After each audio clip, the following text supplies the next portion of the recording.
Hello and welcome. Today we are talking about the tempo run. You know, that run that is about holding a hard effort. If you're into zones, that's usually at zone 4, holding that zone 4 effort for several minutes. It is a tough training run, and I am bringing you with me. Welcome to this series. This is the last video in the summer running series. This little running series started out with 2 videos. The first 2 were about when I went for a VO2 max test, and I brought you into the lab with me, and then for the second one in there was the follow up, the consultation with the exercise physiologist who conducted the VO2 max. I had just come off a fairly extensive training session. I was training for a half marathon and ran a half marathon in the spring.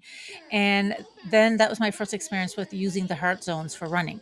And so after all that was done, I thought I really need to learn more about this. And that's what prompted me to go for this VO2 max test. And I'm so thankful for it. I have learned so much. Then I was heading into summer when I wasn't training for something, but I needed a nice summer flexible plan that would maintain the conditioning that I gained while training for the half marathon, but also not a training plan I absolutely had to stick to, and not the pressure that comes with training for an event, because I had no plans to run any running events through the summer. And that consultation with Dr. Jeff gave me just that. We landed on a 4 run per week plan, with each run having a very specific purpose. And that plan resulted in the next 5 videos, including this one, as I try to put that plan into action. Things look a little different when the feet actually hit the dirt. If you've not seen the other videos in this series, they are sitting on my channel, just waiting for you to click on them and take a little look-see. The last run in that plan was the tempo run, which is what we're talking about today. Here's a little clip from Dr. Jeff, the exercise physiologist who you saw in earlier videos, explaining a little bit about the tempo run. If you've got the capacity to do a zone 4 workout, so that's steady state, and that could be like anywhere from 20 to 30 minutes, maybe even starting off 15 minutes with a proper warm-up cool down at the beginning and end. Okay. So zone 4 is your anaerobic threshold. And in the case that you don't have the ability to get to 159, 165 and hold it there, then that's where you can push that sub threshold, that zone 3. Right. So I call this run, the tempo run, the cheetah run, like the fastest mammal on earth. This is all about channeling speed and holding a high rate of speed for several minutes. I am taking you with me on my first few attempts with this challenging and difficult run. Spoiler alert, not a huge fan. It was horrible. My first attempt with the new plan. Okay, just finished my first zone 4 run with my new plan. Supposed to do a little warm up. By little warm up, I always think a kilometer at zone 1 or 2. Then get to zone 4 and hold for about 30 minutes. And if you saw the video with Dr. Jeff when he was coaching me through my results, he said I may have to start with only 15 minutes.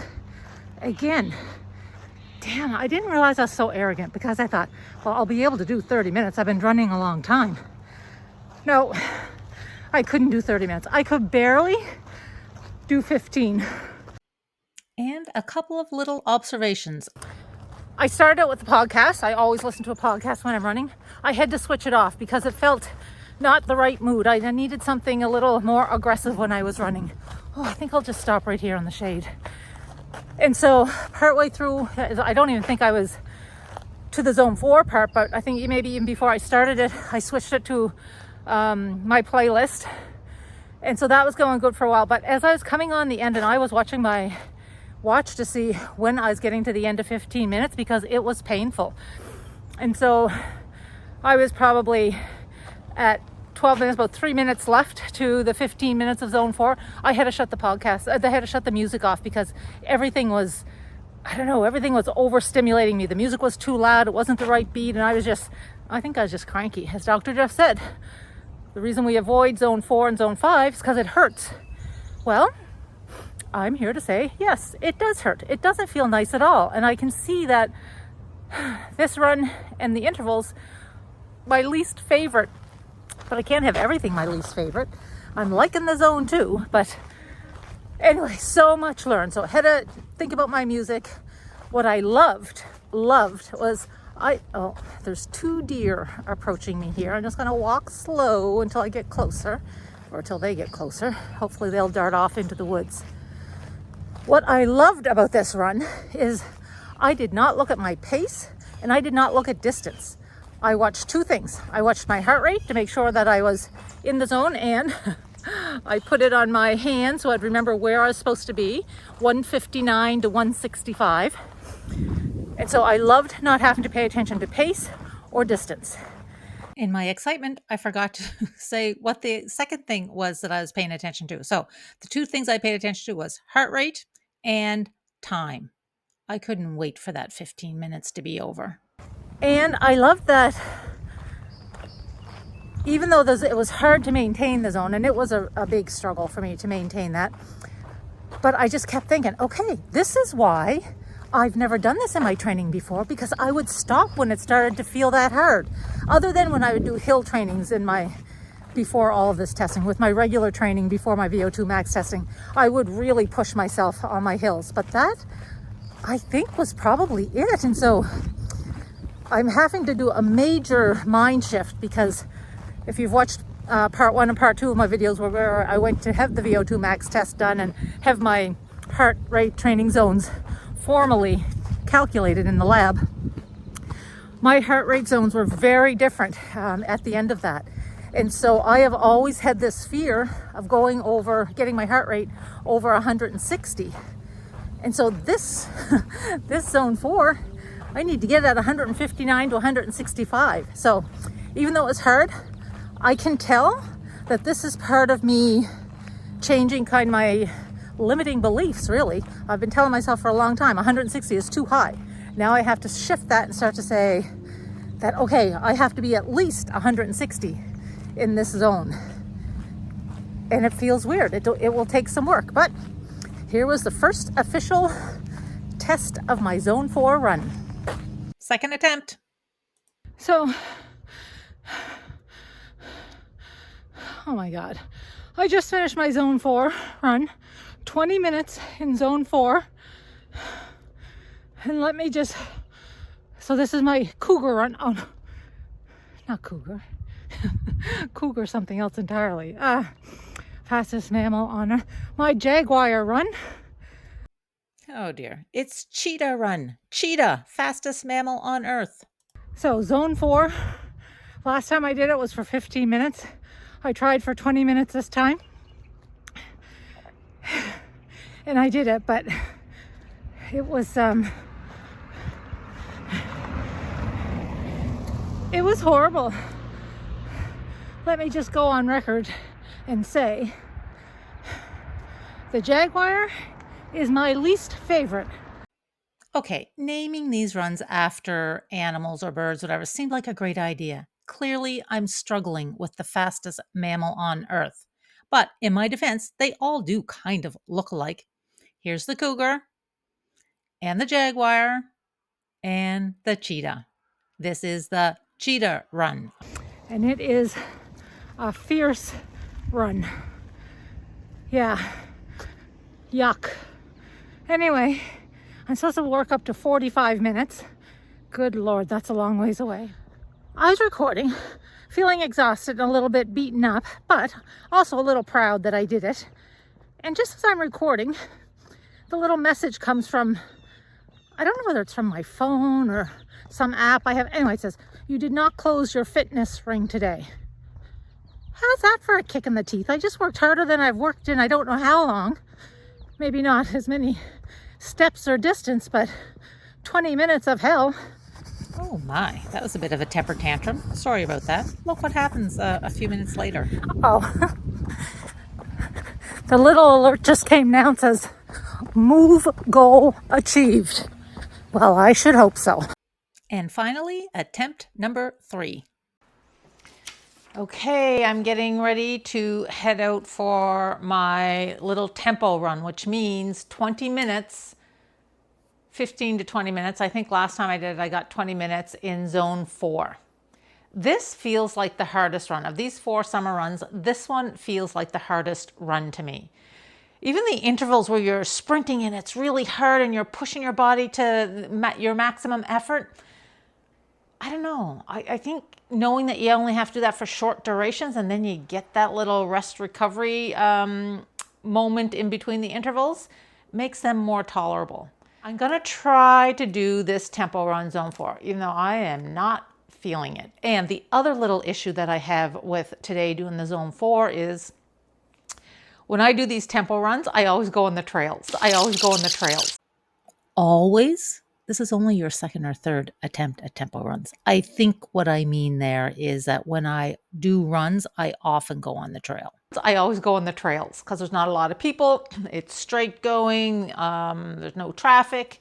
But our trails are currently closed because our province is in such a severe drought situation that the index for fire is very, very high right across the entire province, to the point that they've had to make some provincial restrictions that people are not allowed to walk in wooded areas or on wooded trails or take their ATVs, etc. So yeah, I don't know where I'm gonna do this. I don't like doing this on the main road. Anyway, I'll figure out something. And I'm trying to avoid areas that are really hilly. So I have a lot of workarounds I'm trying to fit in with this little run. We'll see how it goes. And I am writing, I just printed off, because as you know, if you've seen any of my videos, you know how bad I am with numbers. It's like runner's brain.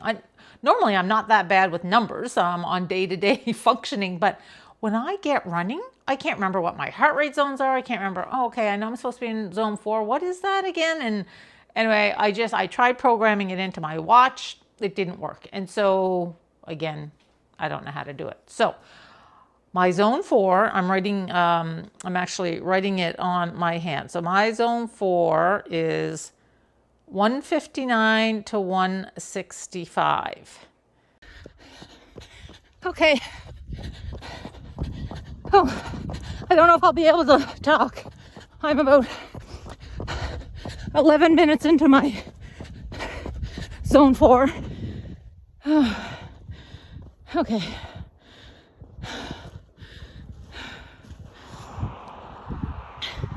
I just finished my 20 minutes, but 29. It was actually 22 minutes in zone 4. I tried to be mindful, focus on the present. It helped for about 30 seconds. Then I slipped right back into hating every bit of this. I know, I'm not usually that negative. I gotta work on that. But it's done. And as hard as it was, it doesn't feel as bad as the first couple times I tried.